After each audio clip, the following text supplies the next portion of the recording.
January issue of ABC Gardening Australia magazine is full of great tips for summer gardening. Join Jerry Colby-Williams as he explores a garden grown for butterfly breeding. Be inspired by Meredith Curtin's garden as she takes us through her own piece of heaven. Plus, Angus Stewart explains which eucalypts are best suited to your backyard. The January issue of ABC Gardening Australia magazine is out now. Available from ABC shops and newsagents, or subscribe today on 1300 656 933. From the magnificent St Paul's Cathedral in Melbourne.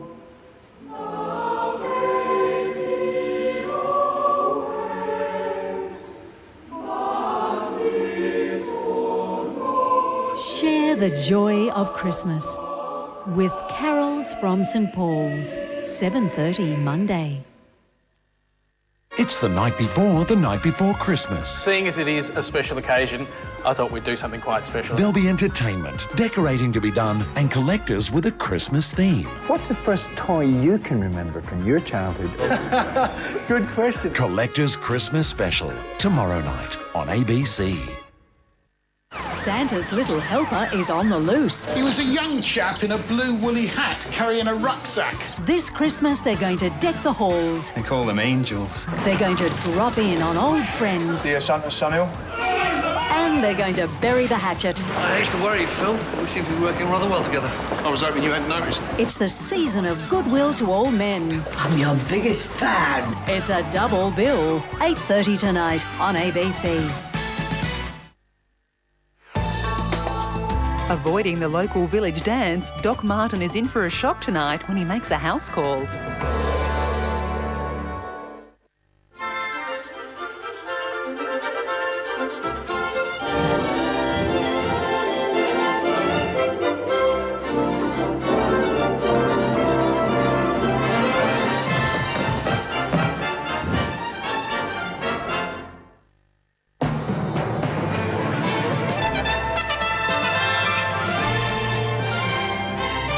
Two children killed in an early morning house fire. Storms wreak havoc across eastern Australia. Kevin Rudd's surprise visit to Iraq. And a veteran sailor looking to set a record course for Hobart.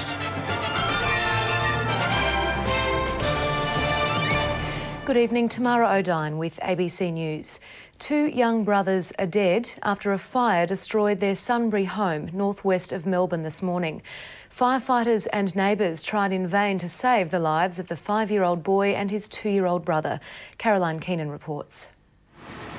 It's every mother's worst nightmare. Two of Erin Murphy's 4 children perished in the blaze. Brothers 2-year-old Logan and 5-year-old Connor Murphy. Her eldest child, a 7-year-old boy, escaped the fire. Where a great African river meets the parched heart of the Kalahari, lies a land of profound beauty.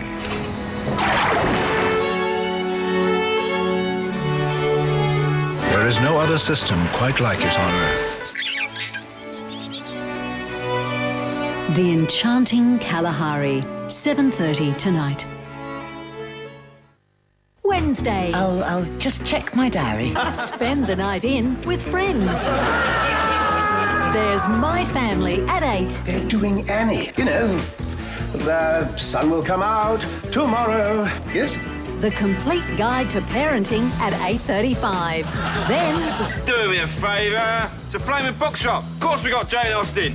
And at 9, Black Books. I laugh at him all the time. You're not alone. Wednesday on ABC. She was the original domestic goddess. Every bite we eat, it isn't just food, it's our culture. The essence of respectability. I really don't care to comment on my private life. But fame took her to the edge. The next book, the next article. And it was only a matter of time. He's got someone else, Liz. But this time he's asked her to marry him. Elizabeth David, A Life in Recipes. 8:35 tomorrow. Winner of the Man Booker Prize for writer Alan Hollinghurst. Now it's been adapted for television. We're here! An outsider. What are you doing here? I'm the lodger, I suppose. Seduced by a world of wealth and privilege. But there are secrets which should not be revealed. When in doubt, go for the jugular. A powerful 3-part series. The Line of Beauty, 8:30 tonight. Then take the dangerous 19th century journey on the high seas to Australia, into the ends of the earth.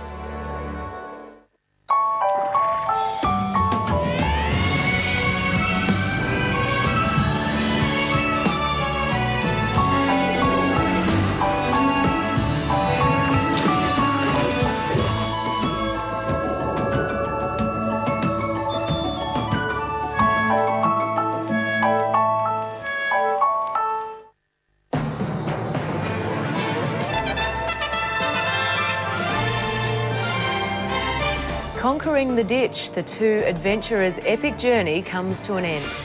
Bottles pelted at police cars as a party gets out of control. The overnight downpour that paralysed Darwin, and serving up an impressive field, stars preparing for the Open.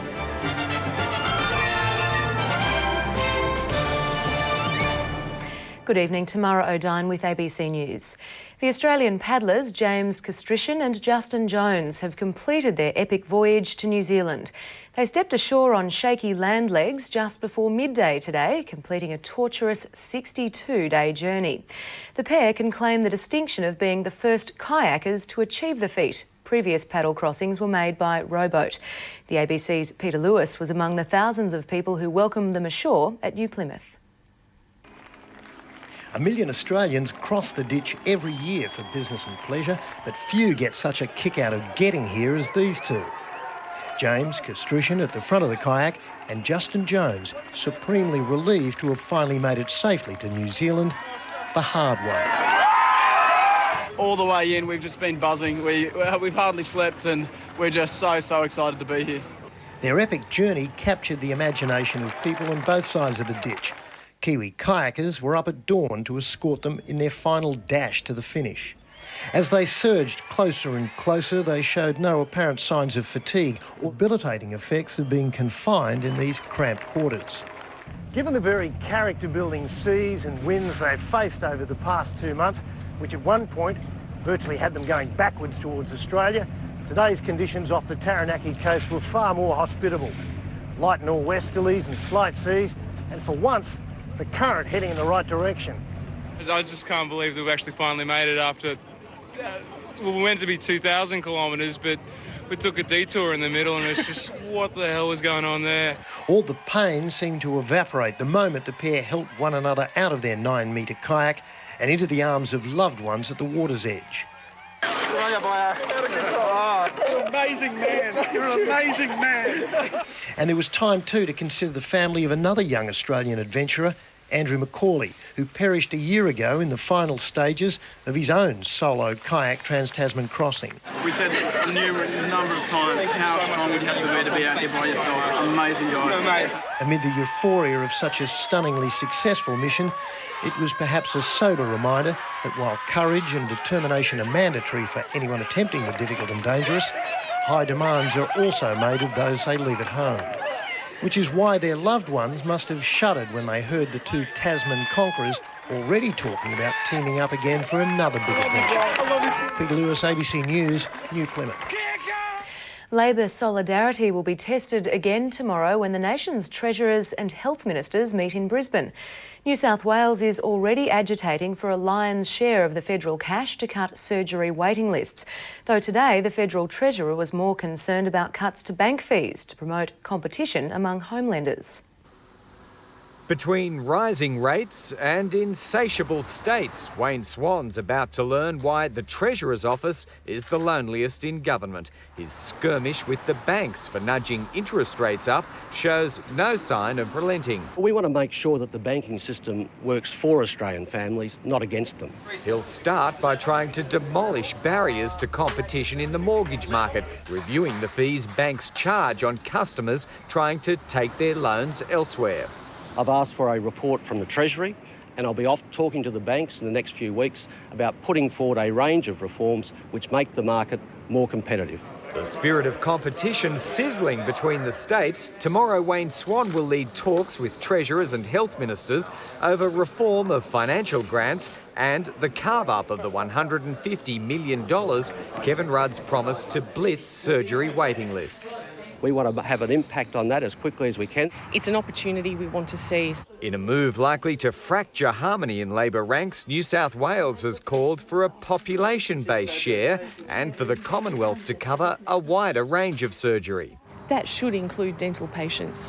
Even before New South Wales's manoeuvring, doctors believed Kevin Rudd's $150 million fell way short of what's needed to deliver his promise. More than double that $150 million would be required to actually deliver those services. Much of the Rudd government's economic agenda hinges on cooperation with the states and territories, and the small pot of health money on the table in Brisbane represents the first real test of commitment to the cause. I don't intend to preempt the outcome of the meeting. I intend to work with state ministers. Until they get it right. Greg Jennett, ABC News, Canberra. The police, air wing and dog squad were used to break up a party in Narrawarren last night after about 500 teenagers turned violent and started pelting police officers with bottles. Neighbours say they were too scared to come out of their homes after the teenagers started shouting and vandalising properties. Some teenagers were still outside the house almost 9 hours after police were called to the property to break up an out-of-control party. About 500 youths turned up to this house about 11 o'clock last night. The 16-year-old host who organised the party while his parents were interstate says he was surprised neighbours called police. We warned them. We said the party would be finished at like 12 and they're like, oh yeah, sweet, but then they called the cops anyway.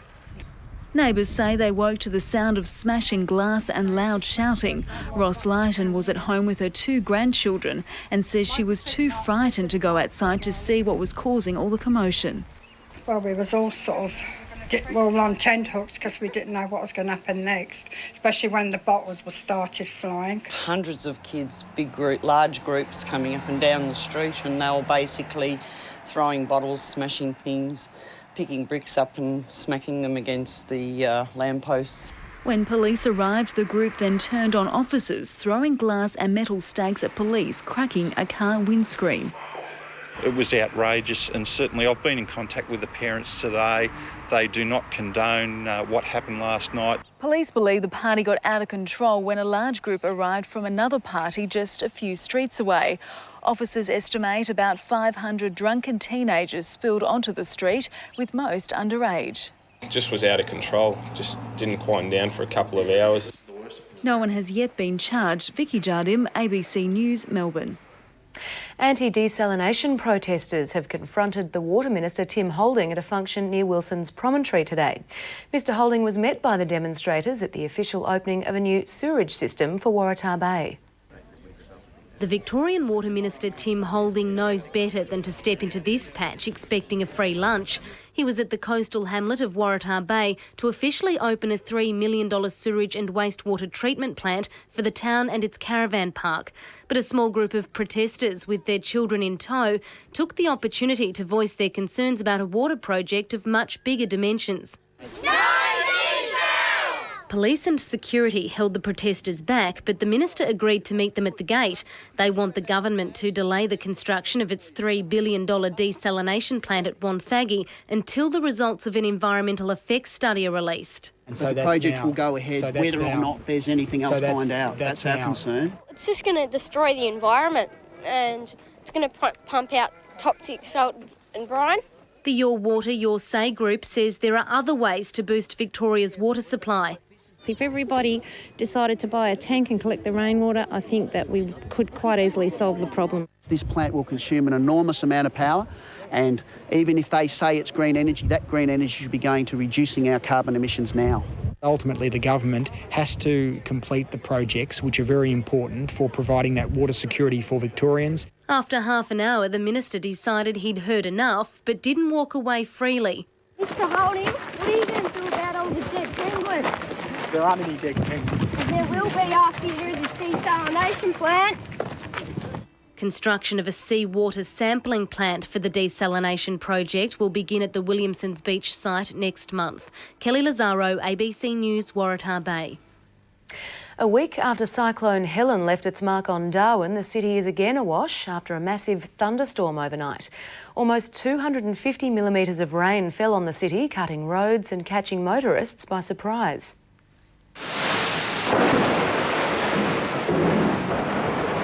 It was a sleepless night for many in the country's most northern capital as Darwin turned on a light show with more than 2,000 lightning strikes over the city. The heavens opened up and the city received a bucketing, with more than 240 millimetres of rain recorded. The downpour was caused by a line of storms moving in from the west. And it just built and eventually came in on Darwin during the evening and early morning, and it was very, very intense and also slow moving, which is why it dumped so much rainfall. By early morning, most arterial roads were cut, leaving many suburbs isolated. Roads became rivers as police set up roadblocks to stop motorists attempting to cross. But there were those who decided to chance it anyway, and their cars stand as a lonely reminder of their futile attempt. It doesn't impress us when people disobey those signs. They're there for a reason, and that is because there's a hazard there. The flooding comes just a week after Cyclone Helen blew in and knocked down hundreds of trees around the city. And like Cyclone Helen, the floods caught many residents by surprise. But like ducks to water, there's kids who just want to have fun. People need to be aware that where there are flooded creeks and drains, that water moves a lot quicker than it would normally, and if they enter those waters, they do so really at their own risk. And it's not over yet. It's likely Darwin will receive another dumping tonight. Kate Carter, ABC News, Darwin. From floods in the north to fires in the south. While Tasmania's bushfire threat has eased, the emergency is far from over. 7 fires are still burning, the biggest near Launceston and Hobart. Firefighters are still having a tough time in Tasmania's north. The 300-hectare bushfire at Prosser's Forest, north of Launceston, has been burning freely for days. It's very difficult, given the terrain is very steep. It's where we're standing now. It's very rocky, hence making it difficult for the bulldozers to get a track in so we bring the fire trucks in. Conditions were even worse yesterday and Friday. When the bushfire was at its peak, Dana Waddle couldn't get through the flames to her family. It was awful, just waiting, not knowing, because they said we couldn't come in because it was, pretty bad, so. There are still plenty of resources on the ground. 60 firefighters, 3 bulldozers and 20 trucks are working to control the blaze. We've put a lot of emphasis on people's homes and their well-being, so everybody is safe and their homes are safe at the moment. In the south, fire officers are counting themselves lucky. In better conditions, they've been mopping up in the wake of the 750-hectare fire at Conningham and Lower Snug, south of Hobart. Fire did, under the influence of the wind, travel quite fast. So yes, it was harrowing there for a short space of time. Locals spent yesterday watching the fire approach, but were ready to evacuate. We had the cars packed, but it was surreal, really. Yeah, it looked amazing though. The charred ground might still look surreal, but fire officers are asking sightseers to stay away. They're expecting scores of gum trees damaged in the fire to topple in the coming days. Martin Cudahy, ABC News, Hobart. The Iraqi parliament has passed legislation allowing former officials from Saddam Hussein's Ba'ath Party to return to public life.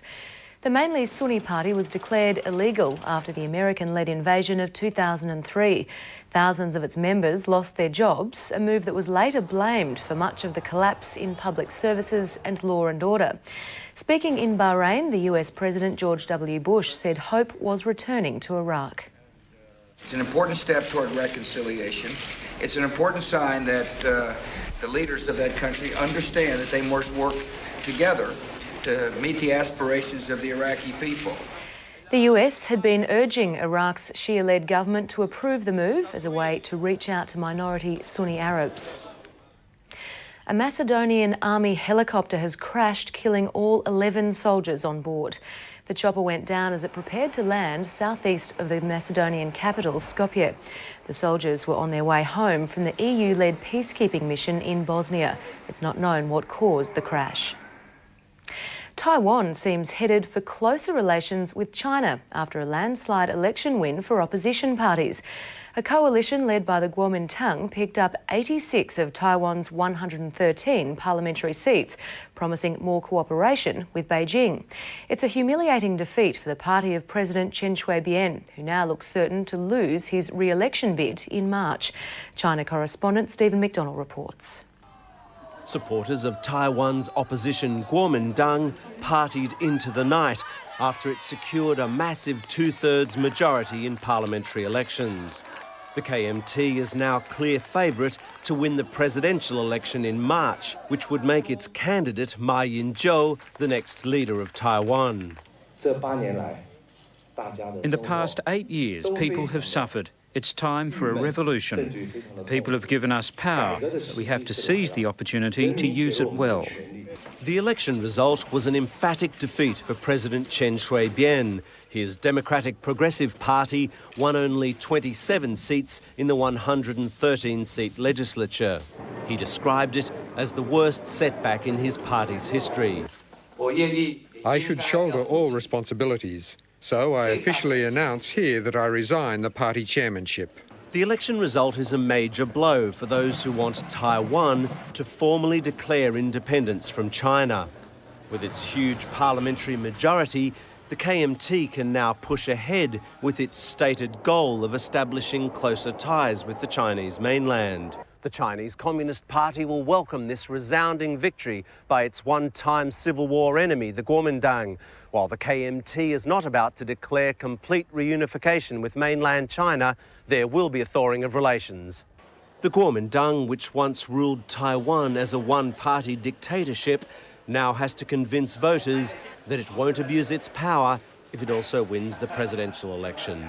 Stephen McDonnell, ABC News, Beijing.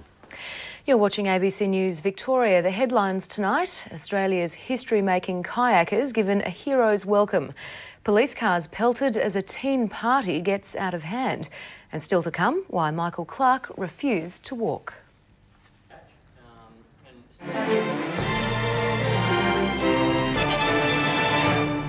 Police are investigating the circumstances surrounding the death of a man at a Dandenong home. Police found the body of the 32-year-old last night after being called to the Macrae Street unit.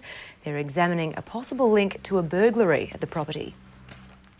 A church in Sydney's west has been attacked by arsonists. The youth centre at the Emmanuel Christian Family Church at Plumpton was burnt to the ground overnight.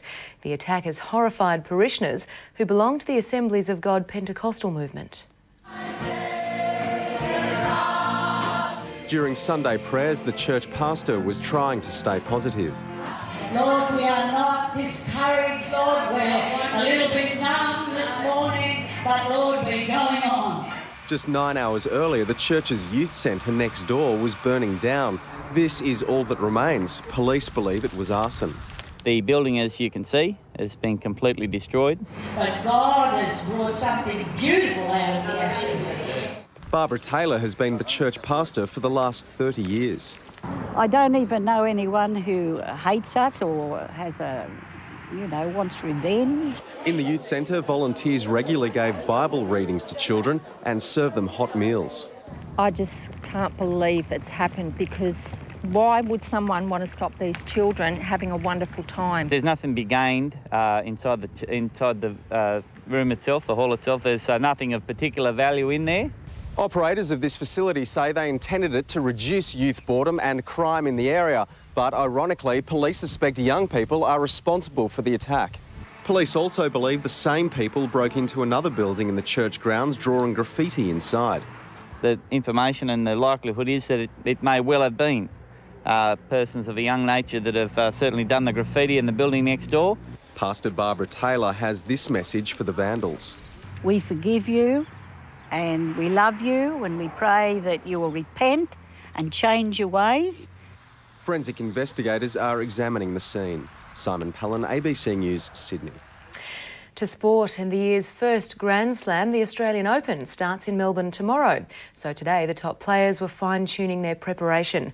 Men's world number one Roger Federer is again favourite to claim his third straight title despite his limited recent match practice. Roger Federer's preparations for his title defence in Melbourne have hardly gone to plan. Forced to pull out of Kooyong with a stomach bug, the world number one hasn't played a match since November. But Federer remains one of tennis's coolest customers. I've been playing sets the last couple of days, which was very important for me to be able to play points. And I'm happy with my form, to be honest. He faces Argentinian Diego Hartfield on Tuesday in the first round. He's that good a player that he's can work his way into the tournament over the first couple of rounds and get confident. Australian Leighton Hewitt will once again go into the tournament with the weight of a nation on his shoulders. The 19th seed opted to train under lights today with the roof closed. It's just a matter of trying to survive the first week, and if I put myself in a position deep in the second week, then I've got as good a chance as anyone. There's also high expectations next week on Australia's Chris Guccione after he surprised everyone by reaching the final at the Sydney International. Last night, the Victorian again looked to his monster serve.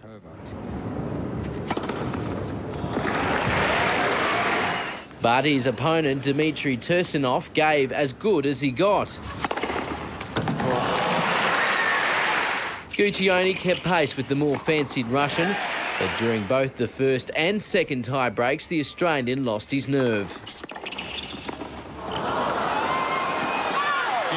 Guccione getting desperately close to his first ATP title.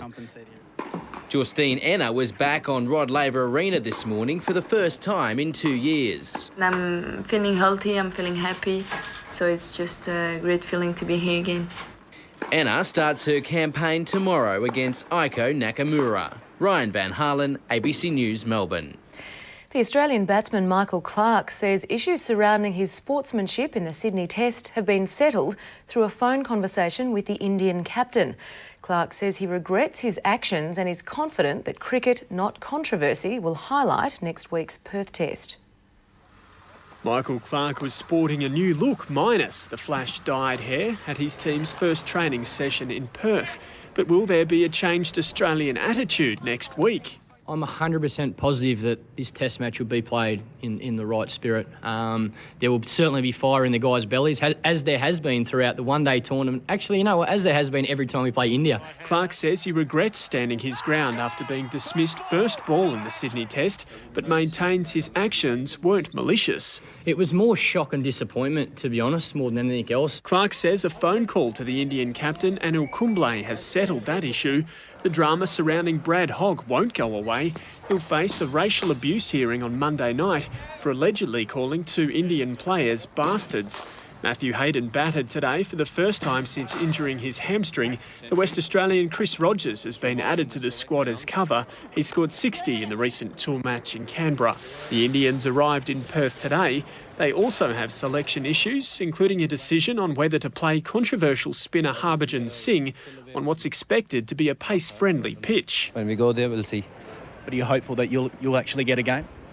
I hope so. Opener Virender Sehwag has also come into contention after yesterday's quick-fire century in Canberra. Chris Kimball, ABC News. The Melbourne Victories season and their title defence is over thanks to Newcastle's 2-1 win over the Central Coast last night. James Holland gave Jets fans reason to cheer in the 6th minute, but the mood changed quickly when Adam Kwasniak equalised soon after. New Socceroos coach Pim Verbeek was an interested observer, and Mariners keeper Danny Vukovic didn't waste an opportunity to impress. Joel Griffiths peppered the Mariners' goal, but the home side almost took the lead before the break. Vukovic turned Griffiths away again early in the second half, but the Jets striker soon showed why he's the league's leading scorer. Brilliant keeping prevented a John Aloisi equaliser and helped the Jets secure their place in the top 4 with 1 round to play. Victorian rider Matthew Lloyd has upset a field of heavyweight international cyclists to win the men's road race at the Australian Championships. The 163-kilometre event near Ballarat was the last major race ahead of next week's Tour Down Under and is a significant step towards Beijing Olympic qualifiers. Lloyd chased down a lead group late in the race and then broke clear in the closing stages to record a convincing win. The experiences I've had last year and in the Giro and different races just has built me up, and I found it easier today to have a good performance, so it was good. Adam Hansen took second in a sprint finish just ahead of Canberra's Rory Sutherland. Young diver Matthew Mitchell has completed a remarkable feat by winning all 3 individual disciplines at the National Championships in Adelaide. He's only the 4th male diver to do so in the history of the event. It's hard to believe, but 18 months ago Matthew Mitchell was burnt out, injured and preparing to take a long break from diving. Now the 19-year-old Sydney-sider is the toast of the Australian Open Championships, with decisive wins in the 10-metre platform, the 1-metre and now 3-metre springboard events. I've come back fresh, injury-free, and it's definitely helped me a lot. Mitchum's success in Adelaide marks the start of a long road of competition, which he hopes will peak in Beijing. This is just the first stage. We have to qualify again in the Olympic trials, and then when we come top 2 there, then we have to go to Canada, America, get a certain score and get a certain placing there. So I've still got 2 more stages to go to qualify. Ludi Wiggins, formerly known as Ludi Torquay, has also made a successful return to the pool after taking a year off to work and get married. Today, the 28-year-old claimed her 8th national title in the 10-metre platform and is now setting her sights on her 4th Olympics. I have achieved a lot of what I want to in the sport, but I just want to see actually how far I can get, and I'd like to achieve a little bit more. Australia's top competitors will get a sense of the Beijing pool when they head to China next month to compete in the World Cup. Nick Harmson, ABC News, Adelaide. To the weather now, and it was a mainly sunny day around Victoria today with some light cloud cover on the coast and moderate winds. Temperatures were slightly below average, ranging from the high teens to the low 30s. The state's top of 33 was recorded at Corryong. In Melbourne, the temperature peaked at 23.4 degrees just before 2 o'clock this afternoon. In the city now, it's 19. Around the country, it was a warm day in most centres. Canberra and Perth both enjoyed a sunny top of 33. It was fine and 31 in Brisbane and Sydney. The satellite photo shows masses of cloud across the tropics. It's also crossing Tasmania, southern Victoria, South Australia and eastern New South Wales. A high-pressure system developing over the Bight will move across Bass Strait, then a low-pressure trough will cross western and central Victoria on Tuesday and clear the northeast. Onshore showers will develop in the east. Heavy showers and storms are expected over the northern and eastern tropics. Around the country tomorrow, Sydney is in for more rain, showers and 29 for Brisbane, and Perth can expect another warm day with a top of 32. In Victoria, we're in for a mild to warm and mostly sunny day with light to moderate southerly winds. We'll still need to watch the fire danger though, particularly in the north. A gale warning is current for Victorian coastal waters east of Wilson's Promontory. Strong wind warnings have been issued for Victorian coastal waters between Cape Otway and Wilson's Prom, and also for Port Phillip, Western Port and the Gippsland Lakes. On the bays, south to southeasterly winds should ease to 10 knots, with sea breezes reaching 20 knots during the afternoon and evening, waves to 2 metres abating. The forecast for Melbourne is for a fine and mostly sunny day with light to moderate southerly winds, a cooler 13 degrees tonight before tomorrow's top of 25. Looking ahead, Tuesday will be hotter and 33. We'll see the odd shower or 2 on Wednesday before a fine and warmer end to the week. And finally, some of Australia's best-known musicians and some of its least known will combine next week for performances to mark Australia Week in the United States. Star turns like Shannon Noll and Eskimo Joe will be flying the flag for Australia, along with several dozen players who make up an Adelaide school band. Pembroke School's 42-piece orchestra is tuning up for their 2-week tour. To get to go to another part of the world is fantastic, but also to experience more professional types of performance opportunities. Those performances include a black tie dinner for more than 1,200 guests in a Hollywood ballroom and a Broadway concert with Shannon Noll, actor David Campbell and rock band Eskimo Joe. The conductor Kevin Cameron says that's just the start. I've told the children that they should take an autograph book in their digital cameras because people will never believe them when they come home. The two events are part of Australia Week, showcasing all things Aussie. The third and final performance will be a concert with Kamal in Washington, DC.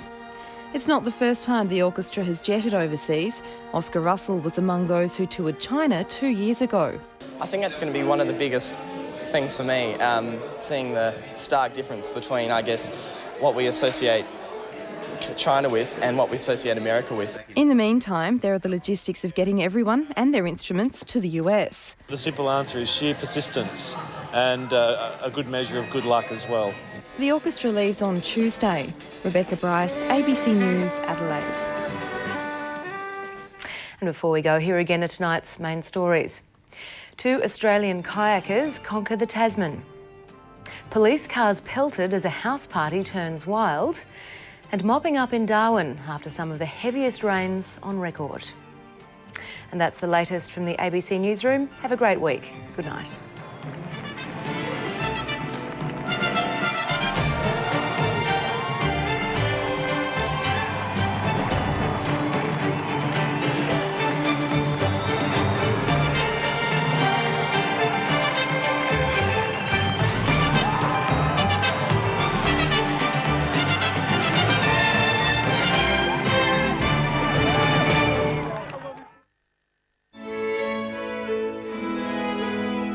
Up next, visit the stunning Kalahari. High expectations. Will she make it to Australia? She'll float till she sinks, Mr. Talbot. High seas. Who the devil is this? And high jinks. All that consoles me is my genius. Come on a voyage to the ends of the earth. Half a point to starboard. The man who gave you Lord of the Flies has a few more surprises in store. So I've woken into a dream. Rollickingly good drama. To the ends of the earth. Tonight. Tony Osmond put his hands on my knees and moved them about. We adored her in the Kumars. Now see another 3 sides of Granny. So what I try to do is just be as truthful as possible. I'm quite scared now you said that. Mira Sayal faces the campus. I'm finding the sitting still a little difficult because I'm such a fidget. Star portraits. It's fascinating to see the different processes being used. With Rolf Harris. That is extraordinary. Tomorrow night at 8 on ABC. Incredible facts. Why are Girl Scouts the most scary of all these things? Amazing mind-bending mutations. What's rhinotelexomania? And tantalising tidbits. Nose, thumb, it doesn't fit. Join Adam and Dr. Carl. Who's going to get some geek loving tonight? Sleek Geeks, 8 o'clock Thursday. What happens to our world once the top predators disappear? The big predators.